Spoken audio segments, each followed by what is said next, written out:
أنفسنا ومن سيئات أعمالنا من يهد الله فلا مضل له ومن يضلله فلا هادي له وأشهد أن لا إله إلا الله وأشهد أن محمدا عبده ورسوله فأعوذ بالله من الشيطان الرجيم بسم الله الرحمن الرحيم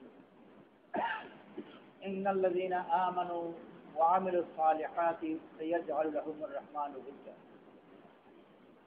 وقال رسول الله صلى الله عليه وسلم الناس معادن كمعادن الذهب والفضة خياركم في الجاهلية خيارهم في الإسلام إذا فقهوا أو كما قال عليه الصلاة والسلام.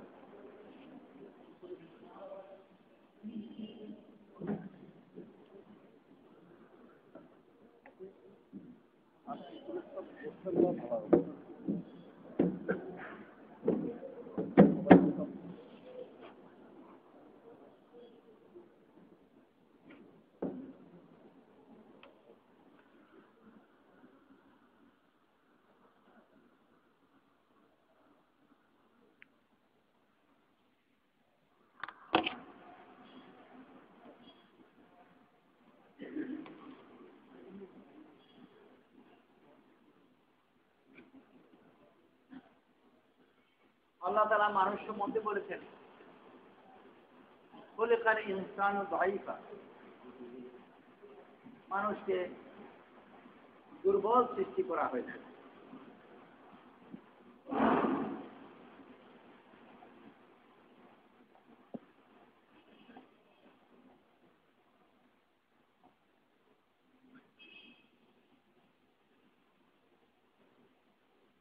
আল্লাহ তাআলা মানুষকে দুর্বল সৃষ্টি করেছে। খলিকাল ইনসানু দাঈফা, মানুষকে দুর্বল সৃষ্টি করা হয়েছে। আবার এই কথাও যে সব কিছুকে তার অনুগত বানিয়ে দেওয়া হয়। সাখখারা লাকুম মা ফিল আরদি জামিআন,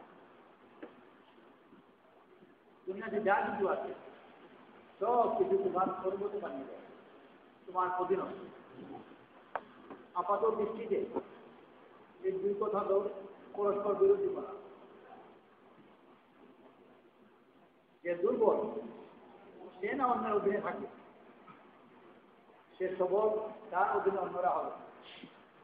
আল্লাহ তাআলা মানুষকে বানিয়েছেন দুর্বল, আবার সব কিছু করেছেন তার অধীন, তার অনুগত। পরস্পর বিরোধী হবে। আল্লাহ তাআলা মানুষকে ঠিকই দুর্বল বানিয়েছেন, আল্লাহকে তো শক্তি তৌহিদ, আর আল্লাহ তাআলা মানুষকে ঠিকই অন্য সব কিছু প্রাধান্য দান করেছেন। কিন্তু এই যে প্রাধান্য সে পেয়েছে তার নিজ শক্তিতে নয়, আল্লাহ তাআলা মানুষকে অন্যের শক্তি দ্বারা ফায়দা নেওয়া জ্ঞান দান করেন। মানুষ ছাড়া যত জীবজন্তু আছে, যত বড়ই হোক, যত শক্তিশালী হোক, যত বিষাক্ত হোক, বা হাতি, কুমির, তিমি, সাপ, এরা মোকাবেলা করে, যুদ্ধ করে, লড়ে নিজ শক্তি।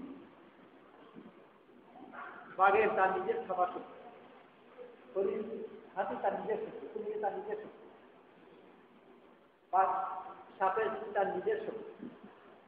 এর মোকাবেলায় মানুষ ও অন্যের শক্তিতে লড়ে। হাতিও মানুষের মোকাবেলা করতে পারে না, কারণ হাতি নিজ শক্তিতে লড়ে, আর মানুষ দূর থেকে তীর মেরে, বা বর্তমান দুনিয়া হলে বন্দুকের গুলি করে দিচ্ছে।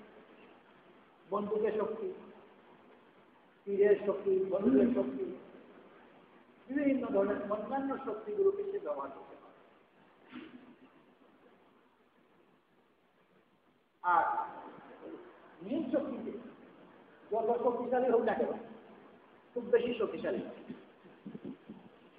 সেই দেশে যে অন্যের শক্তিকে ব্যবহার করতে পারে। তো মানুষ দুর্বল হওয়া সত্ত্বেও আল্লাহ তাআলা তাকে অন্যের শক্তি ব্যবহার করার জ্ঞান দান করেছে। এই জন্য সে আসলে সবচেয়ে বেশি শক্তিশালী। আজ থেকে অনেকদিন আগের কথা, রাসূল সাল্লাল্লাহু আলাইহি ওয়াসাল্লামের চেয়েও অনেক আগে, অনেক আগে মিশরের বর্তমান বড় শহর ইস্কান্দারিয়া, ওটার আগের নাম ছিল আলেকজান্দ্রিয়া। মূলত একই নাম, আরবিতে ইস্কান্দার বলে, আবার ইউরোপীয় ভাষায় আলেকজান্ডার বলে। এর আগে অন্য কোনো নাম হতে ছিল, ছোট রাজ্য ছিল ভূমধ্য সাগরের পাড়ে। জোরদার মরুপ্রান্তে সবসময় দুনিয়ার নিয়ম, পার্শ্ববর্তী রাজ্য আক্রমণ করেছে, দখল করবে, কারণ তাদের শক্তি বেশি। আর ওগুলো সামুদ্রিক অঞ্চল, শক্তি মানে নৌশক্তি, যার নৌবহর বেশি শক্তিশালী সেই নিয়ন্ত্রণ করে। আলেকজান্দ্রিয়ার উপর পার্শ্ববর্তী রাজ্য, যাদের নৌবাহিনী এদেরকে বেশি শক্তিশালী ছিল, তারা আক্রমণ করেছে। আগের জমানার জাহাজ সমুদ্র দিয়ে আসছে, ধীরে ধীরে দেখতে পাচ্ছে বড় বড় জাহাজ আক্রমণের জন্য ইস্কান্দারিয়া বা আলেকজান্দ্রিয়ার রাজা সে বুঝতে পেরেছে যে এই বাহিনী মোকাবেলা করার আমার ক্ষমতা। এই সময় কি করা, অন্যের আশ্রয় নিতে হবে। আমাদের দেশে হলে হুজুরের কাছে যাবে, কি করা যায়। দুনিয়াদারদের হুজুর হচ্ছে বৈজ্ঞানিক। ওখানে একজন সেই জমানায় বড় নাম করা বৈজ্ঞানিক ছিল, যার নাম আজও আমরা জানি, আর্কিমিডিস। আর্কিমিডিসের জমানা রাজা আর্কিমিডিসের সাহায্য চাইল যে দেখো তোমরা বিজ্ঞান টিজ্ঞান দিয়ে কিছু করা যায় কিনা। আর্কিমিডিসের তার নিজস্ব গবেষণার্থীদের কাজের জন্য ওর কাছে বড় বড় আয়না ছিল। আমরা চেহারা দেখার জন্য যে আয়না ব্যবহার করি ওগুলো তো সোজা আয়না, চ্যাপ্টার। আর ওগুলো তার কাজের জন্য ছিল যেগুলো বাঁকা আয়না, বক্র, ওই ডিসেন্টিনাইজগুলো যেরকম থাকে ওই জাতীয় সেই। সে তার বড় বড় আয়নাগুলো নিয়ে সমুদ্র সৈকতে জাহাজে দিনের বেলা ছিল, আরো রোদও ছিল, সবগুলো তার পক্ষে ছিল। জাহাজগুলো যে দিক থেকে আসছে সূর্য ওই দিকেই, সে তার আয়না ধরেছে। আর আয়না থেকে প্রতিফলিত হয়ে সূর্যের আলো দিয়ে পড়েছে জাহাজে। কিন্তু আয়নাগুলো বাঁকা হওয়ার কারণে এক জায়গায় গিয়ে সূর্যিত পড়ে হয়ে আলো পড়েছে। অনেক বড় আয়নার সূর্যের আলো যখন এক জায়গায় জমা হবে বেশি চাপ, আর ওই চাপের কারণে ওই জমানার জাহাজ ছিল কাঠের, পাল ছিল কাপড় জাতীয় জিনিসের, ওগুলোতে আগুন লেগেছে। তো সমুদ্রেই চারটি ঘুরিবার আগেই ওই আয়না দিয়ে ওদের আগুন লাগিয়ে দিয়ে যুদ্ধ দরকার তো কোনো প্রশ্নই নয়, বেশিরভাগ তো মরবেই, কিছু কিছু বাঁচছে ভেসে ভেসে কোনো কোনো নিজের দেশে ফিরে গিয়ে যাবে। তো নিয়ে যদি তাদের জিজ্ঞেস করা হয় যে ব্যাপারটা কি হলো, এই কথা হয়তো বলবে যে আমাদেরকে আয়না দিয়ে মেরে ফেলেছে, আয়না দিয়ে পুড়িয়ে দিয়েছে। আসল কথা হলো যে সূর্যের শক্তিকে ব্যবহার করে। তো সব জ্ঞান প্রযুক্তি মানে হলো অন্যের শক্তিকে ব্যবহার করতে চায়। আর এই জ্ঞান আলোচনা মানুষ ছিল। গরু ছাগলও ভালো ভালো ফল খাওয়া পছন্দ করে, গরু তো কাঁঠাল খুবই পছন্দ করে। কিন্তু এত পছন্দ করা সত্ত্বেও গরু ভাগ্যে তত কাঁঠাল ছোট। আর ছাগলও অনেক কিছু খাওয়া পছন্দ করে, কিন্তু অত বেশি পায় না, পায় শেষ বন্ধু দিয়ে ঘাস আর পাতায়। কেন? যে জমির যে একটা উর্বরতা, উৎপাদন ক্ষমতা আছে, এইটাকে ব্যবহার করার জ্ঞান গরু ছাগলের মানুষের। সেদিনের মানুষ তার পছন্দ মতো জমি থেকে ফসল দেবে। কিছু কিছু গরু ছাগল দেবে, কিন্তু বেশিরভাগ তারা পায় না। কারণ জমির উর্বরতা থেকে উপকৃত হবার জ্ঞান মানুষের জ্ঞান থেকে গরু ছাগল। হাল চাষ করবে, গরু খেতে করে প্রধান পরিশ্রমের কাজ যেটা, ওটা গরু করবে। কখনো মানুষকে যে চাষ করায়, যদি গরুর কাছে জ্ঞান থাকতো অন্যকে ব্যবহার করা, তাহলে গরুরা একদল হয়ে গৃহস্থ দেখে দিয়ে রাখা তারা, আর তারা ভাত খেত, আর গৃহস্থকে বলতো যে তুমি ফলটা, কিন্তু করতে পারে না। কারণ আল্লাহ তাআলা অন্যের শক্তিকে ব্যবহার করার ক্ষমতা বা জ্ঞান মানুষকে দিয়েছেন, ওদেরকে দেন। তো মানুষ জমি থেকে তার পছন্দ মতো ফসল বের করতে পারে, গরু দিয়ে তার কাজ করাতে পারে, কুকুরকে দিয়ে তার পাহারা দেওয়াতে পারে, এটা জীবজন্তু। পেট্রোল দিয়ে তার কাজ করাতে পারে, লোহকে দিয়ে তার কাজ করাতে পারে। এই যে অন্যকে দিয়ে কাজ করাতে পারা, এর ভিতরেই রয়েছে মানুষের উন্নতি, তার ক্ষমতা ক্রমেই বৃদ্ধি পায়। আর গোটা মানুষের সভ্যতার ইতিহাসই হচ্ছে যে অন্য বিভিন্ন জিনিসকে ব্যবহার করার ব্যাপারে সে কত বেশি দক্ষতা অর্জন করে, এইটা তার উন্নতির ইতিহাস। ইত্যাদিতে সভ্যতার ইতিহাস পড়ানো হয়, আর ওই ইতিহাসগুলোর মধ্যে সভ্যতার বিভিন্ন স্তর এইভাবে বর্ণনা করা হয় যে এক জমানার মানুষকে বলে পাথর যুগের মানুষ, কারণ তারা ওই জমানাতে পাথরকে ব্যবহার করা ছিল।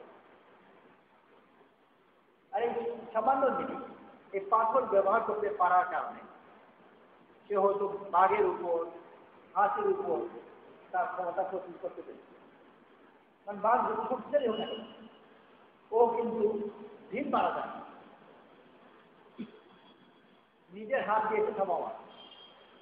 হাতিও ওইটা এই বা পাথর হাতে যে দূর থেকে মেরে দেবে ওইটা পারে। এর মোকাবেলায় মানুষ অত শক্তিশালী থাকে, কিন্তু বাঘ কাছে আসবার আগে দূর থেকে ভিড় দেবে। হাতি করবে গোখরা শক্তিশালী, কাছে আসতে ভয় পায়, যে দূর থেকে ভিড় মেরে ওকে মেরে দেবে। তোমার প্রথম পাথরকে অস্ত্র হিসেবে ব্যবহার করা ছিল তার বড় একটা ভূমিকা। যখন অস্ত্রকে ব্যবহার করা জানতো না, পাথরকে ব্যবহার করাও জানতো না, তখন হয়তো এই সাপের সাথে মোকাবিলা করতো, অত বেশি পারতো না। বাঘের সাথে হাতির সাথেও পারতো না, কারণ তার গায়ে মোকাবিলা করে তো বাঘের সাথেও পারবে না, সাপের সাথেও পারবে না, কারণ সাথেই পারে। কিন্তু ভিড় মারতে পারলে সামান্য জিনিস সে অনেক মোকাবিলা করতে পারে।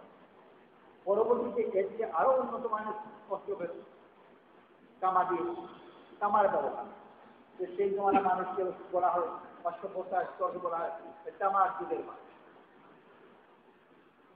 কারণ তার ক্ষমতা আরো বেড়েছে, আরো উন্নত অস্ত্র আবিষ্কার করেছে। এখন যেরকম আরো কত বেশি ক্ষমতা বেড়ে গেছে, যে দিন মারতে পারে তো কত দূরে মারতে পারে। আর এখন মারে এক মহাদেশ থেকে আরেক মহাদেশে যাবে,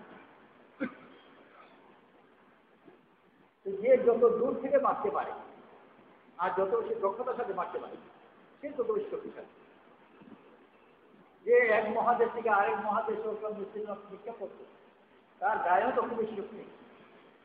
আর অনেক ক্ষেত্রে যারা বোতাম করবে তারা মহিলা, কিন্তু পুরুষ মানুষ হওয়ার দরকার নেই, কারণ তার বাহুবলে কয়েকজন এসব কিছু চলে অন্য জিনিসকে ব্যবহার করতে পারে। আল্লাহ তাআলা মানুষকে বুদ্ধি দিয়েছেন, যার দ্বারা সে অন্য জিনিসকে ব্যবহার করতে পারে, জমি থেকে তার পছন্দ মতো ফসল বের করতে পারে। যদি এই জ্ঞান না থাকতো তাহলে জমি থেকে সে ফসল চাইতো কিন্তু কৃষিকাজ না জানার কারণে ওই বলতো যে পাইতাম যা পাওয়া যায়, জঙ্গল লেগে আছে, জঙ্গলের মধ্যে ঘটনা প্রবাহ যদি ফলের গাছ থাকে ফল খাবো, না থাকে করবার কিছু নেই, অন্য জঙ্গলে খুঁজবে। কিন্তু এখন তার ওই বসে থাকতে হয় না যে ঘটনা প্রবাহ একটা কাজ করতে আমি তৈরি খাবো, বরং পরিকল্পিত ভাবে বাগান। এই আমের বাগান টাগান ব্যবসা ইত্যাদিতে হওয়ার দেওয়ার আগে যখন বাগান ছিল না, কিছু কিছু গাছে যে উৎপাদন হতো, ওই উৎপাদন দিয়ে গোটা দেশে আম পাঠানো হতো। এসে পড়তো আমের মৌসুমে ট্রাকে ট্রাক আম যাচ্ছে তার করতো। কিছুদিন আগে পর্যন্ত একটা মুরগি যে পরিমাণ ডিম দিত, গ্রামের যে বাড়িতে কিছু মুরগি টুকি থাকে, যে পরিমাণ ডিম দিত, ওইভাবে যদি ডিমের উৎপাদন এখনো চলছে, তো হয়তো বা এক একটা ডিমের দাম 1,000 টাকা করে হবে। কিন্তু এখন তা মুরগিকে আলাদা করে ডিজাইনিং করার জন্য আছে, ওই ডিম দিতেই থাকে, কখনো বলো 2 দিনে 3টা ডিম। মুরগিকে কৃত্রিমভাবে তাকে বোঝায় যে সকাল হয়ে রাত হওয়ার আগেই পর্দার জন্য অন্ধকার করে, মুরগিকে রাতে ঘুরে উঠতে পারে ওভাবে যে রাত হয়ে গেছে। তারপর রাতের মধ্যেই আলো জ্বালিয়ে দেবে, তা মুরগি মনে করে যে সকাল হয়ে গেছে। আর মুরগি সে তার নিয়ম মানবার চেষ্টা করে সকালে ডিম দিতে হয়, তো ধাতার মধ্যে পরে ডিম দিয়ে দেয়। ওরকম করে 2 দিনে 3টা ডিম দেয়। মুরগির জন্য বুদ্ধি থাকবে, মানুষকে ব্যবহার করতে হবে, তাকে ঢুকা দিতে। কিন্তু মানুষকে আল্লাহ তাআলা ক্ষমতা দিয়েছে অন্যকে চালাবার। এই জন্যে সবচেয়ে দুর্বল অথচ সবচেয়ে শক্তিশালী মানুষকে বিভিন্ন ব্যাপারে এসে চলবে। ওই শকুনের মতো অত দূর থেকে সে দেখতে পারে, পিঁপড়ার মতো গন্ধ নিতে পারে, বিড়ালের মতো কাঁথা খেতে পারে, আর তার খাওয়া দাওয়া এমনকি মুরগির মতো ধান দিতে পারে। চাল বের করতে হবে, রান্না করতে হবে, তারপর অত্যন্ত দুর্বল বলে আল্লাহ বলেছেন দুর্বল, এরপরে কোন কথা আছে। তো বিভিন্ন ভাবে সে দুর্বল, অথচ আল্লাহ তাআলা তার হাতে গোটা দুনিয়া কর্তৃত্ব দিয়ে দিয়েছেন, কারণ সে অন্য শক্তিকে ব্যবহার করা যায়। আর অন্যের শক্তি দিয়ে সে শক্তিশালী হয়ে গেছে। পাথরের শক্তি, তামার শক্তি, বারুদের শক্তি এবং বিভিন্ন ধরনের জিনিসে, এমনকি হাইওয়ান জানোয়ারের যুদ্ধ লড়ে ঘোড়াকে ব্যবহার করে, হাতিকে ব্যবহার করে, উটকে ব্যবহার করে। এই হলো জিনিসকে এই সব জিনিস যেগুলো বললাম, এদের নিজ ইচ্ছার ক্ষমতা। জমি ইচ্ছার মালিক, আল্লাহ তাআলা জড় পদার্থকে ইচ্ছা করার শক্তি দান করে, যে জমি ইচ্ছা হলো আমার সঙ্গে সেই জন্য দিচ্ছে। ইচ্ছার শক্তি আল্লাহ তাআলা জড় জগতে দেবে, এমনকি হাইওয়ান জানোয়ারের কাছেও দেবে। গরু দুধ দেয়, এর সাথে গরুর ইচ্ছা কোন সম্পর্ক নেই। গরু ইচ্ছা করলে দুধ দিল, ইচ্ছা করলে দুধ দিল না, এরকম।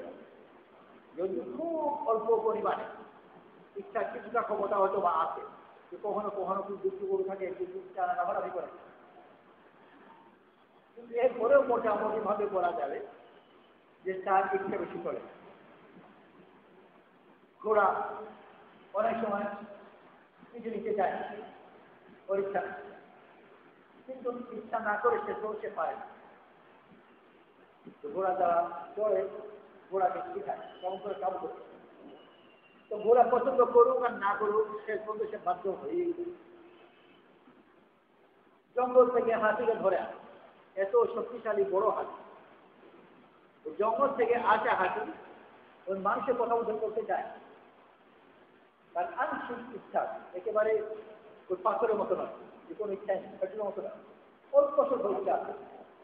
আর সে অল্প ইচ্ছা দিয়ে হাতি বিদ্রোহ করে, ওর কথা মতো করবে, কিন্তু বুঝে উঠে দেখতে পড়ে যে মেনেই চলতে হবে, শেষ পর্যন্ত মেনে নেয়, আত্মসমর্পণ।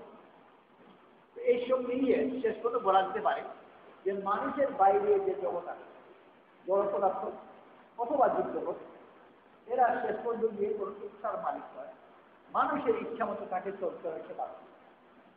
পেট্রোল এরকম যে আমার ইচ্ছা হলো ইঞ্জিন চালাবার ইচ্ছা হলো, ইঞ্জিন চালাবো না, পেট্রোলের কোনো ইচ্ছা নেই। ঘোড়া গাড়ি অল্প স্বল্প ইচ্ছা থাকলেও কিছুদিন পরে সে বুঝতে পেরেছে যে ইচ্ছা চলে, অথবা তারও শেষ পর্যন্ত গিয়ে কোনো ইচ্ছা নেই। এই এক জগৎ। আরেক জগৎ হলো যেটা আমরা দেখলাম ইচ্ছার ক্ষমতা দ্বারা, ইচ্ছার প্রধান ক্ষমতার উৎস আল্লাহ তাআলা দিয়েছেন। আল্লাহ তাআলার ব্যাপারে এই কথা সবচেয়ে বেশি প্রযোজ্য, যা ইচ্ছা আরাদা ওইদা আরাদা শৈয়া ইয়াকুলু আউ ইয়াকুন। আল্লাহ যখন কিছু চান ইচ্ছা করেন তো হয়েছে। এদের যেরকম ইচ্ছা কিছুই করতে পারে না, তার অপর একেবারেই বিপরীত প্রান্ত হলো আল্লাহ, যা ইচ্ছা করে চাই। আল্লাহর কাছে ফায়দা নেওয়ার জন্য তার কোনো কৌশল চলবে, কারণ ওখানে আল্লাহর ইচ্ছাই একমাত্র মালিক। পেট্রোল দিয়ে ফায়দা নেওয়ার জন্য পেট্রোল কোনো ইচ্ছা মালিকই নয়, ওর কৌশল। পাথর থেকে ফায়দা নেওয়ার জন্য তার কৌশল, গরু থেকে ঘোড়া থেকে ফায়দা নেওয়ার জন্য কৌশল, এমনকি গৌকা সাপকে নাচিয়ে কত সাপুরি তার জীবিকা চালায়, ওখানেও তার কৌশল। কিন্তু যে ইচ্ছার মালিক আর ইচ্ছার যার শক্তিশালী, ওখানে কোনো কৌশল। মানুষের ক্ষেত্রে কিছু কৌশল চলে, কিছু চলে না, কিন্তু মানুষও মূলত ইচ্ছার মালিক। এক ছেলে 8 বছরের মতো বয়স, ঢাকায়।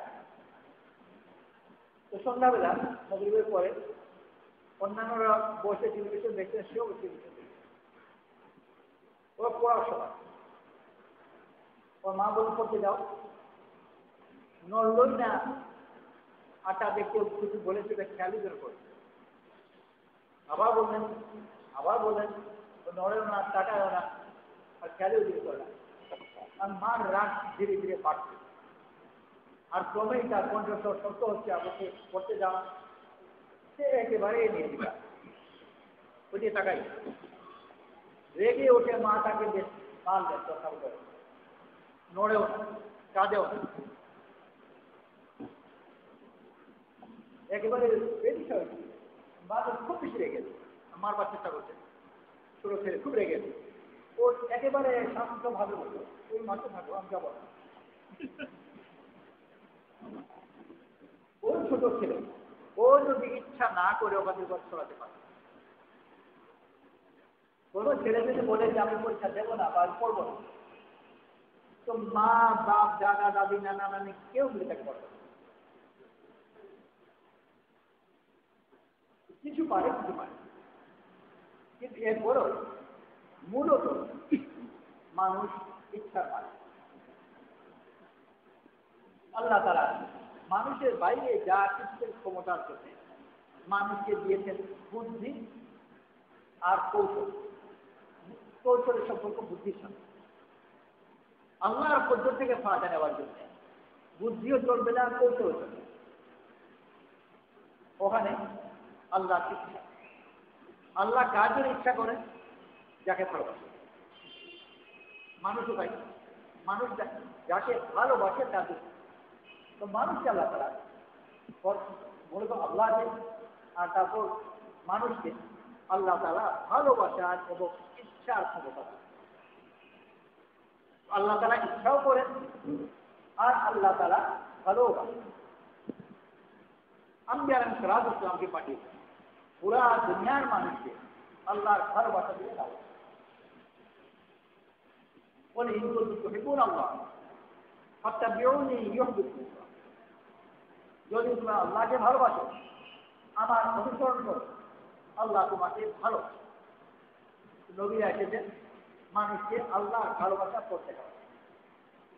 আর সভ্যতার অগ্রগতি হল মানুষকে জ্ঞান এবং কৌশলের করতে হবে। জ্ঞান দিয়ে, কৌশল দিয়ে কত বেশি অন্যের শক্তি থেকে ফাঁকা দেওয়া যায়। আর দুনিয়ার মানুষ সূর্যকে দিয়ে তার কাজ করে। এখানে রাজশাহী থেকে বসে আর কর্ণফুলী নদীর স্রোত থেকে এসে তার কাজ করে। কোথায় এক জায়গায় নদী, আর সেই নদীতে আছে স্রোত, আর স্রোতে আছে শক্তি, আর সেই শক্তি থেকে আরেক জায়গায় এসে দ্বীপে আরামসে এসি ছাড়িয়ে আরামে গরমের সময় ঘুমায়। আল্লাহ তাআলা মানুষকে অন্য জিনিসের শক্তিকে ব্যবহার করার জন্য এত বেশি কৌশল দান করে যে কোথায় কি আছে ওইটা দিয়ে সেটা কাজ করে। সূর্যের আলোতে দিয়ে সেটা গরম গরম ঘরকে ঠান্ডা করে, তাদের উপর লাগিয়ে চলাচ্ছেন, আর ওই যে ভিতরে চালায় গেছে। তো সূর্যের তাপ যদি সেটা গরম ঘরকে ঠান্ডা করে আরাম করলাম। আল্লাহ তাআলা মানুষকে এত কৌশল দিয়েছে। সভ্যতা হলো এই কৌশলের পথ। যত বেশি মানুষ তার জ্ঞানকে বুদ্ধিকে প্রয়োগ করে বিভিন্ন ধরনের জিনিস থেকে ফায়দা নেবার কৌশলকে প্রয়োগ করতে পারবে, তত বেশি সুন্দর। কৃষিকাজ মানুষ হয়েছে আগে যে পরিমাণ জমি যে উৎপাদন পেত, এখন নানান ধরনের কৌশল প্রয়োগ করে ওই পরিমাণ জমি থেকে প্রায় তার 100 গুণ বেশি উৎপাদন, তখন তোমার কাছেও বেশি। পুকুরে এই বেশিরভাগ বড় বড় মাছ চাষ যেগুলো, এগুলো নদী বিল ছাড়া ডিম দিত।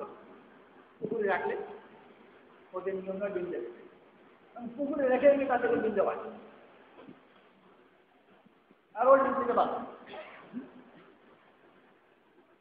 তো নানান ধরনের কৌশল দিয়ে নানান ফায়দা নেওয়া, এটা হলো সভ্যতার ইতিহাস। এর মোকাবেলায় আল্লাহ তাআলা আম্বিয়াকে পাঠিয়েছেন কৌশলের জ্ঞান দেন, ভালোবাসার জ্ঞান।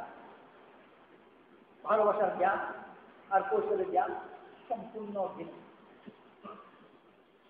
শুধু ভিন্ন না, বরং মোটামুটি ভাবে বলা যেতে পারে যে পরস্পর বিরোধী। একই বাড়ির দুই ভাই বিয়ে করছে, একজনের বউ খুব বুদ্ধিমতী আর নানা ধরনের কৌশল জানে, আরেকজনের বউ বুদ্ধিশুদ্ধি একেবারে কম, কৌশল সে জানে না আর কৌশল করতে তার আগ্রহ নেই, কিন্তু দিল দিয়ে সবাইকে বড় ভালোবাসে। কিছুদিন পরে ওই যে সাদাসিধা আর দিল দিয়ে ভালোবাসে, বুদ্ধিশুদ্ধিটা বেশি নেই, কিছুদিন পরে দেখা যাবে যে ও গোটা বাড়ির প্রিয়, কাছে দূরে ছোট বড়, এমনকি তার ভাসুর দেওরের ছেলে মেয়ে যারা আছে তারাও তারও গাছের পেয়ারা থেকে একটা ভালো পেয়ারা পেলে দৌড়ে এলে তাকে আমাকে দেখে। আর কাছেও অপর মহিলা আছে, অনেক একটা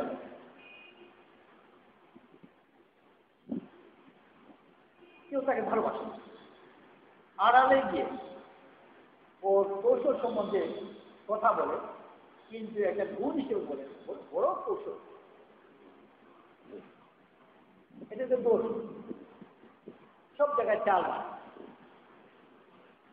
তো বিভিন্ন ধরনের কৌশল দিয়ে বিভিন্ন ধরনের চাল দিয়ে প্রথম কিছু ফাঁদা নিতে পেরেছে, কিন্তু ক্রমেই ওই ফাঁদা পথে বন্ধ হয়ে গেছে। আর অপরজন কোনো কৌশল জানা, কিন্তু মাহুম হয়তো বাঁচা, এখন সবাই তার করবে, ও কাউকে মন করে মারাতে চাই, হয়েছে প্রিয়, কিন্তু প্রিয় হওয়ার কারণে সবাই নিজ ইচ্ছায় তার করবে, হাতিও অনুগত হয়, কিন্তু তার ইচ্ছায় তাকে বাধ্য করা, তুলে ফেলে মারে। মানুষকে অনেক সময় বাধ্য করা অনুগত হয়েছে, কিন্তু যতক্ষণ পর্যন্ত ঠেকা আছে অনুগত হয়। গত বিশ্বযুদ্ধের ঘটনা না গল্প আমি কি বলতে পারছি না, নির্জন জায়গায় এক জায়গা আর এক ব্রিটিশ বাহিনী একজন দুজন ওখানে এক নির্জন জায়গায় আটকা পড়ে ইউরোপের ভিতরে। ওদের কাছে রেডিও আছে, আর রেডিও তো খবর পায় যে কোন বাহিনী কতদূর দখল করলো, আবার অপর বাহিনী কতদূর দখল করবে, আর ওই বাহিনী কতদূর পোস্টটা ক্লিয়ার হবে। ওরা যেখানে আছে, যেহেতু ওরা অফিসাররা জানে তাদের ম্যাপ কোথায় আছে, কিন্তু ওই জায়গাটা নিজের জায়গা। তো রেডিও থেকে ওরা আন্দাজ করে যখন এই জায়গা ব্রিটিশদের দখলে, তো যখন ওরা বুঝতে পারে যে ব্রিটিশদের দখলে, তো জানেন যে আছে ও সেলুটে আর নিজেই হাতের সামনে করবে, এর এখন মোকাবিলা করে লাভ ব্রিটিশের দিয়ে দিতে হবে। তো ওকে ধরেন আছে মালিক আর ও কই, আবার রেডিও জানলো যে এই অঞ্চল এখন জার্মানদের দখল করে, তিনি নিজে ধরে নিজে এখন করে আর ফাইটাগুলো উঠে ফেলছে এ হয়ে গেছে কয়টি আরো হয়ে গেছে মালিক তো কয়েকবার এই গেছে খবর উপর দিয়ে মালিক খরচ পার করে তো সেরকম দিচ্ছে ঠিক কিন্তু যখনই মনে করে যখন আমার অবস্থা ভালো তখন সেরকম দেই না ওর সমস্যা আরো বলেছি আমাকে সেরকম আবার অবস্থা বলে যায় কিন্তু মহব্বতের ব্যাপার সম্পূর্ণ আলাদা কৌশলে কারণে বাধ্য হয়ে যায় শুরু করে বাধ্য কখনো কখনো শুনেছি যে সাপের দংশনে সাপুড়ে মারা গেছে তারপর হচ্ছে ওকে করেছে কিন্তু সুযোগ পেয়ে সাবু মেরেছে আর ঘোড়া কাবুতে থাকে ঠিকই সুযোগ পেলে মেরেছে সেই জন্য প্রচলিতের কথা আছে যে কখনো ঘোড়ার পেছনে চলে কখন মেরে মেরে কেউ ঠিক নেই কথাও মানবে কিন্তু সুযোগ পেলে মেরে আর যাকে দিল দিয়ে তাকে বাধ্য করা হয় ও ওই সুযোগ চাই না অন্য থাকাকেই পছন্দ এটাই ওর ভালো ভালো লাগে ভালোবাসা দিয়ে ভাসুরের ছেলের মন জয় করে আদর করেছে তোর যে ছোট ছিল আর দিন দিয়ে আদর করেছে এখন সে চাকরি হয়ে গেছে বুড়ি আর ছেলে হয়েছে জোয়ান হয়েছে বড় অফিসার বিয়ে শাদী করার দেখা তাকে পছন্দ অপছন্দ তো তাকে না পছন্দ সময় জিজ্ঞেস করা হলো সে জিজ্ঞেস করলো যে তাকে আমার মত আছে মানে হ্যাঁ ওনার মত আছে তালাক রাখি আছে কেউ তাকে কোনোবার বাধ্য করে কিন্তু তার ভালোবাসা তাকে এত বাধ্য করে ফেলেছে যে ওনার মতের বিরুদ্ধে উঠে ফেলে আর ওনার মতামত হয়ে গেলে আর আপত্তি করে আল্লাহ তাআলা আম্বিয়া আলাইহিস সালাতু পাঠিয়েছে তো কৌশলের জ্ঞান দিয়ে না যেটা উপর সভ্যতা প্রতিষ্ঠিত বরং মহব্বতের জ্ঞান দিয়ে যা দিয়েছে মাহবুব যত বেশি মাহবুব হবে যত বেশি সম্পর্ক হবে তত বেশি নিজে তার দরকার জোর করে নিজে করে মুসাফির এসেছে সামনে বড় বাড়ি সে ক্লান্ত বিশ্রামের প্রয়োজন পিপাসা লেগেছে পানির প্রয়োজন ক্ষুধা লেগেছে খাবার প্রয়োজন আর এই বড় বাড়ির সামনে আছে সব ওখানে আছে কিন্তু তার প্রবেশের কোনো অধিকার নেই ওই বাড়িটি সব থাকা সত্ত্বেও সে না বিশ্রাম ওখান থেকে নিতে পারে না এক গ্লাস পানি পর্যন্ত পেতে পারে বাইরে ঝড় বৃষ্টি ওখান থেকে ছাদের নিচে একটু আশ্রয় নেবে তাও সম্ভব দেখা তোর আমাকে তুলতে দিতে পারো চেষ্টা করলো শহরে তাকে বিদায় করে এখানে দিতে পারবে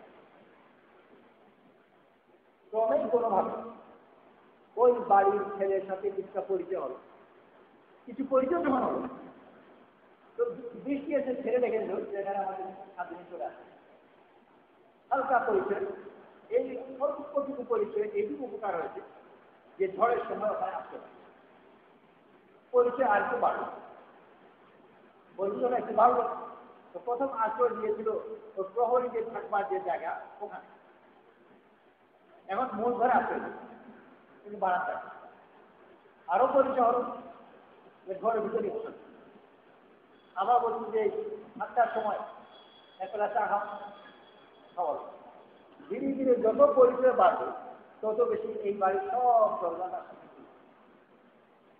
এই যে পরিচয় বাড়বে তা কোনো কৌশল দিয়ে হবে কোনো বুদ্ধি দিয়ে হবে ওই বাড়ির ছেলেকে তাকে তাদের দরজা করে দিল সেখানে যে ওকে আমার ভালো লাগবে রাস্তায় চুপচাপ দাঁড়িয়ে আছে ও চুপচাপ দাঁড়িয়ে থাকার মধ্যে কিছু একটা ব্যাপার আছে যে দেখতে ও নিরীহ ছেলে ভালো মানুষ করা হয় তুমি চাই বৃষ্টিতে কষ্ট পাচ্ছে এখানে একটু আসে আর কি কারণে যে ভালো মানুষ হয় নিরীহ ছেলে উপর থেকে তার মা বা যাবে ছোট ছোট কি সুন্দর চেহারা নানান ধরনের সৌন্দর্য তাদেরকে আকৃষ্ট চেহারা সুন্দর তার কথা বলা সুন্দর, তার আচরণ সুন্দর। তো আল্লাহ তাআলা মহব্বত করে সুন্দর। ইন্নাল্লাহ জামিল ইউহিব্বুল জামাল। মহব্বত শব্দের সাথে কৌশল সাথে, কৌশল দিয়ে কেউ খুব মহব্বত পায় না, সৌন্দর্য দিয়ে পায়। কৌশল দিয়ে দখল পায় না, না জড় জগৎ। আর মানুষের দিন নেওয়ার জন্য কৌশল নয়, মানুষের দিন নেওয়ার জন্য সৌন্দর্য, বিভিন্ন ধরনের সৌন্দর্য। প্রাথমিক দৃষ্টিতে শুধু বাইরে দেখা সৌন্দর্য, পরিচয় হল ধীরে ধীরে সৌন্দর্য তার মনটাও বড় সুন্দর। সুন্দর শব্দ বিভিন্ন অর্থে ব্যবহার। দেখা সুন্দর আছে, সুরের মধ্যে সময় সুন্দর আছে, শুনতে ভালো লাগে। মন সুন্দর, তার মধ্যে কিছু বৈশিষ্ট্য আছে, মধ্যে মনটা তার সুন্দর। এরকম বিভিন্ন ধরনের সৌন্দর্য। আল্লাহ তাআলা সৌন্দর্য ভালো, নিজেও সুন্দর আর সৌন্দর্য ভালো। আল্লাহকে সুন্দর বলা হয় তার বিষয়কে।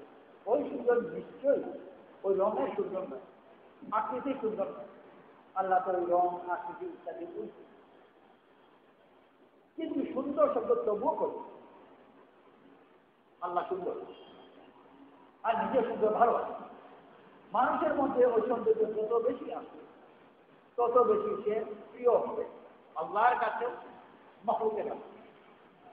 তো আল্লাহ তাআলা আম্বিয়া আলাইহিস সালামকে পাঠিয়েছেন নিজেকে সুন্দর বানাতে, সাজাতে। যেই তাকে দেখে সে যেন তাকে ভালো। যত বেশি সুন্দর হবে তত বেশি সে আল্লাহর মাহবুব আর মানুষেরও মাহবুব হবে। আল্লাহ তাআলা তাকে দিনের মেহনত দিয়েছেন, যে মেহনত করে তুমি সুন্দর। এক দেশের রাজা রাজকুমার বিয়ে করত। রাজকুমারের বিয়ে মানে গোটা জাতির একটা বিরাট অনুষ্ঠান। 1 বছর আগে থেকে তারিখ তালিকা ধুমধাম চলছে। গোটা দেশে প্রস্তুতি চলছে যে রাজকুমারের বিয়ে হবে অমুক বছর অমুক তারিখ। এর জন্য গোটা রাজ্যে নানা ধরনের প্রস্তুতি। যারা ভালো ভালো বাবুর্চি রান্না করা যায় সে তার দক্ষতাকে বাড়াবার চেষ্টা করছে, যে রাজবাড়ির দাওয়াতে যদি আমি একটা কন্ট্রাক্ট পাই তাহলে আমি ওটা জীবনের দিনে উঠে গেলাম। রাজবাড়ির রান্নার কন্ট্রাক্ট পেলে প্রথম তো একভাবে বড় কন্ট্রাক্ট, এছাড়া যে সুনাম হয় তার ওই সুনামকে পাঠিয়ে সেরাই করা যারা তারা মনে করে যে রাজবাড়ির বিয়ের পোশাকে যদি আমি কন্ট্রাক্ট পাই তাহলে আমি উঠে গেলাম। তো সবাই তার নিজ নিজ কৌশলকে তার পূর্ণকে পৌঁছাবার চেষ্টা করে।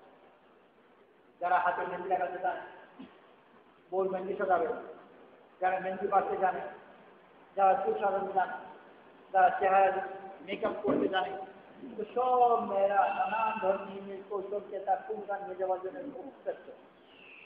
রাজবাড়ির এই যে অনুষ্ঠান যদি একটু কাজ পায় তো সারা জীবনে যে তাদের উপার্জন হয়ে গেছে। তাড়াতাড়ি একজন সে কোনো কাজের দিকে তার কোনো আগ্রহ, চেষ্টা করলে মেহেন্দি সাজানোর কাজে তার দক্ষতা ছিল।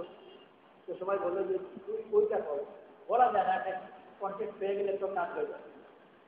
কিন্তু সে আগ্রহ, সে চেহারা সে যাওয়ার কাজ জানে, কোনো কাজের প্রতি তার কোনো আগ্রহ নেই। ও নিজেকে সাজাতেই যায়। সবাই তাকে বোকা বলছে যে এরকম বোকা আছে, কত বড় সুযোগ ছিল। আর তার দক্ষতাকে যদি সে তার পূর্ণ মাত্রায় নিয়ে যেতে পারত তবে রাজবাড়ির এই বিয়েতে তার একটা ভালো কাজ পেলে সারা জীবনের উপার্জন হয়ে যেত। সব কিছুকে বাদ দিয়ে ওর নিজের সাজাতেই যাবে। বিয়ের অনুষ্ঠান যখন হলো, যারা যারা নিজ নিজ দক্ষতা অর্জন করেছে ঠিকই তার দক্ষতার ফল পেল। একের জন্য কাজ পেল, আর সেই কাজের রাজবাড়ির করছে সেটা লাখো টাকার ব্যাপার। আর এই শুধু তা তো আছেই, এছাড়া যে সুনাম হলো ওই সুনাম দিয়ে তার বড় বিজনেস পরবর্তীতে রাজবাড়ির কন্ট্রাক্টর যত যে জেলায় করে। আর যে কিছুই করেনি, কোনো কৌশল থেকে চিন্তাই করেনি, সে তার নিজ সৌন্দর্যেই ব্যস্ত ছিল, নিজেকেই সাজাচ্ছে। রাজকুমারের ওর উপর একবার পড়লো নজর, আর তাকে পছন্দ করে তাকে বিয়ে করল। হয়ে গেল রাজরাজ। তার কোনো কৌশল নেই, তার আছে সৌন্দর্য, বাকি সবাই আছে কৌশল। পুরা দুনিয়া মানুষকে কৌশল শেখায়, কৌশলে দাও সভ্যতা এক এক জাতি এক এক ধরনের সভ্যতা অর্জন করেছে। আর এর মোকাবেলায় আল্লাহ তাআলা আম্বিয়া আলাইহিস সালাম ইসলামকে পাঠিয়েছেন। কোন কৌশলের দাও দিয়ে না, বরং আল্লাহ তাআলা আম্বিয়া আলাইহিস সালামকে পাঠিয়েছেন মানুষকে সুন্দর বাদ করতে, সুন্দর বলে ইনকুন আল্লাহ ফাত্তাবিউনি ইউহবিবকুম, যদি তোমরা আল্লাহকে ভালোবাসো আমার অনুসরণ করো। আর ওই অনুসরণ মানে কি? ওই অনুসরণ মানে যদি সুন্দর হবে, কারণ আল্লাহ তাআলা সুন্দরকে ভালোবাসে। রাসূল সাল্লাল্লাহু আলাইহি ওয়াসাল্লাম নিজে সত্যি লাকাদ কানা লাকুম ফি রাসূলিল্লাহি উসওয়াতুন হাসানাহ, তোমাদের জন্য আল্লাহর নবীর মধ্যে রয়েছে সুন্দর দৃষ্টান্ত। হাসান সুন্দর। রাসূল সাল্লাল্লাহু আলাইহি ওয়াসাল্লাম নিজে সুন্দর, যে নিজেকে ওই মডেলে সাজাবে সেও হয়ে যাবে সুন্দর। আল্লাহ তাআলা সুন্দর ভালো। তো পুরো দুনিয়ার মেহনত হলো কৌশল অর্জন করা, আর দিনের মেহনত হলো তাকে সুন্দর বানানো। তিনি মেহনত করে নিজেকে সুন্দর বানান। যে সুন্দর হবে আল্লাহ তাআলাকে ভালোবাসেন, কারণ আল্লাহ তাআলা সুন্দরের বড় কদর করেন। আর কৌশল দিয়ে আল্লাহর কাছে কিছু পাওয়া যায়। আল্লাহ তাআলা আমাদের দিন দিয়েছেন যে আল্লাহর পথে বের হয়ে আমরা সুন্দর হওয়া শিখি। তো কৌশলের পথে কিছু অবহেলার নজরে দেখতে হবে, আর সৌন্দর্যের পথে গুরুত্ব দেওয়া। আর পুরা দুনিয়ার মানুষ আমার বলছি যে কৌশলের পেছনে দৌড়াবে, এক একজন এক এক ধরনের কৌশল। এমনকি দুনিয়াতে নানান ধরনের কৌশল আছে, মানুষের মন জয় বই পাওয়া যায়। কেমন করে মানুষকে মানুষের প্রভাবান্ত করতে হয় আর বন্ধু বানাতে হয়, তার মধ্যে টেকনিক আছে, কৌশল আছে। কোনটা এই এগুলো করতে হয়, এই এগুলো করতে হয় না। স্বামীর ভালোবাসা কেমন করে পেতে হয় তার জন্য কৌশল আছে। ঠিক আছে, কেমন করে প্রিয় থাকতে হয় তার জন্য কৌশল আছে। তো সব জায়গায় কৌশল প্রয়োগ করে কৌশলকে কিছুদিন পেয়েও যায়, কিন্তু কিছুদিন পরে আবার ধরা পড়ে। আর আল্লাহ তাআলা কোনো কৌশল দিয়ে পারে, কৌশলকে পছন্দই করেন। আল্লাহ তাআলা সেটা সৌন্দর্য সত্যিকার সত্যি, কোনো নকল সৌন্দর্য। খুব ভালো রং লাগাবার কৌশল শিখেছে, তো রং লাগালো, দেখে সুন্দরও লাগলো, বিয়েও হয়ে গেল। পরের দিন সকালে যখন ঘুরতে উঠলো সব রং কেটে গেছে, সকাল বেড়ে দিল তারা, কিন্তু তো নকল, ও নকল যায়। আর আল্লাহ তাআলা তো নকলকে পছন্দ করে। সাদা সাদা চুল ডালিতে কালো করে নকল করে দিলে যে দেখতেও তো সুন্দর লাগলো, কিন্তু একটা কৌশল নকল, এটা পছন্দ করা। রং লাগাতে পারে, কিন্তু কালো যেন না হয়, যে রঙের মধ্যে কোনো ভুল আছে। মেয়েদের অনেক সময় চুল কম, তো চিনুর দিকে যে চুলগুলো আছে সেই চুলগুলোই অনেকে জমা করে রেখেছে, আর ওইটা দিয়ে পুতলা বানায়। আর কোপার মধ্যে সেই পুতলা নিজেরই চুল, অন্য জায়গা থেকে কিনা ধীরে ধীরে যেগুলো পড়েছে ওগুলো এক জায়গায় করেছে, ওগুলো তো পুতলা বানিয়েছে, কোপার নিচে দেয়। কিন্তু এরপরেও একটা ধোকার মধ্যে আছে, সেগুলো এটাকে ওই যাবে নিজের চুল করবে। তারপর একটা অসৎ কৌশলের আশা করা, ওই চুল যে আসলে আসলে এখানে ছুটে যাওয়া, ছোটে তো বুঝা তোমাদেরও বলা হয় যে এটা ছুটে যাওয়ার চুল নয়, লেগে ধরা যাচ্ছে এখানে ছুটে যাওয়া। তো আল্লাহ তাআলা কৌশল পছন্দ করে, আল্লাহ তাআলা সততা সন্ধিত করছে।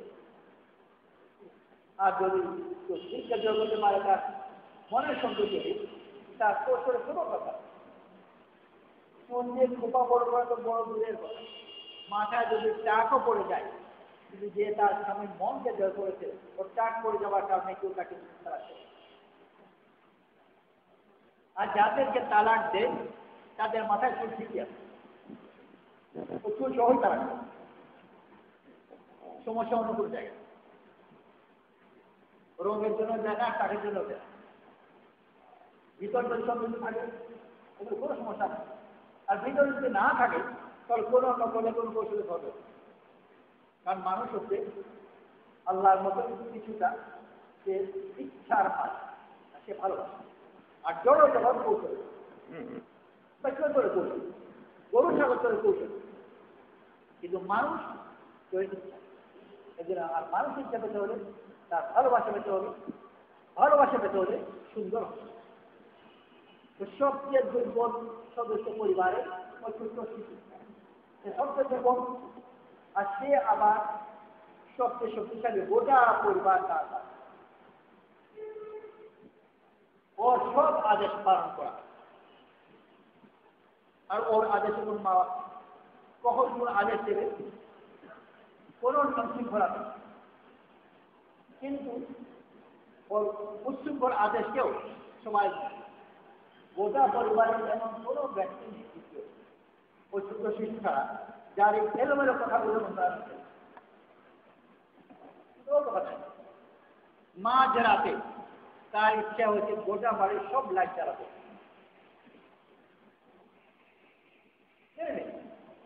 ওকে খুশ করা, ঠিক আছে বাবা খুশ থাকো, সব লাইট জ্বালাবে।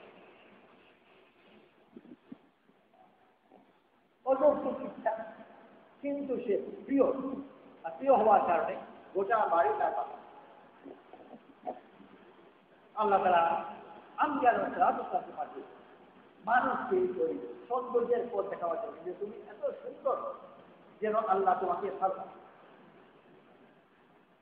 আর যাকে আল্লাহ ভালোবাসে তাকে মাখলুকও ভালোবাসে, সে মাখলুকেরও প্রিয়। আর ঈমান এবং আমাল, ইন্নাল্লাযীনা আমানু ওয়া আমিলুস সালিহাত সাইয়াজআলু লাহুমুর রাহমানু উদ্দা। যারা ঈমান এনেছে আর নেক আমল করে, আল্লাহ তাআলা তার জন্য মহব্বত করে, সবাই তাকে প্রিয়। ঈমান আমল করে, কারণ ঈমান আমল দিয়ে তার মনের সৌন্দর্য প্রকাশ। আমল তো নিয়ত ছাড়া হলো, আর নিয়ত মানে হচ্ছে যে মনের ভিতর কোনো সৌন্দর্য আছে, ওইটাই নিয়তের না। অসুন্দর নিয়তে করে আমল হবে, সত্য নিয়ত হবে, আর ওই সৌন্দর্যকে আল্লাহ পছন্দ করে। এই জন্য আল্লাহ প্রতি বের হয়ে আমরা আমাদের মনকে সুন্দর বানানো, আর সুন্দর হওয়ার প্রথম শর্ত হল ঈমান। এই ঈমানও হচ্ছে মন সুন্দর। হাসরের দিনে আল্লাহ তাআলা মানুষের মনের দিকে তাকান, কলবের দিকে। ইয়াওমা লা ইয়ানফাউ মালু ওয়ালা বানুন ইল্লা মান আতাল্লাহা বিকলবিন সালিম। এমন একদিন আমাদের সামনে আসছে, সন্তান সম্পদ কেউ উদ্ধার করতে পারবে না, শুধু যে সুন্দর দিল নিয়ে, সুন্দর কলব নিয়ে আল্লাহ তাআলা তাকেই নাজাত দেবেন, তাকে আপন করে দেবেন, তাকেই মুক্তি দান করবেন। তো হাসরের ময়দানেও ওই দিনের সৌন্দর্যই আলাদা, সুন্দর দিক থেকে। এই জন্য ওই দিন দুনিয়াতেই বানাবো। আল্লাহ পথে বের হয়ে আমরা আমাদের নিজেদেরকে সুন্দর রাখবো। ইনশাআল্লাহ এই সময় মতো ইনশাআল্লাহ যে তিনটিরাজের আলোচনা বারবার করে যাবো। যারা আগে তিনটিরা দিয়েছে প্রত্যেক বছর তিনটিরা নিয়োগ করবে ইনশাআল্লাহ। আর এই নিয়োগ দাঁড়াইছে ইনশাআল্লাহ প্রত্যেক বছর তিনটিরা।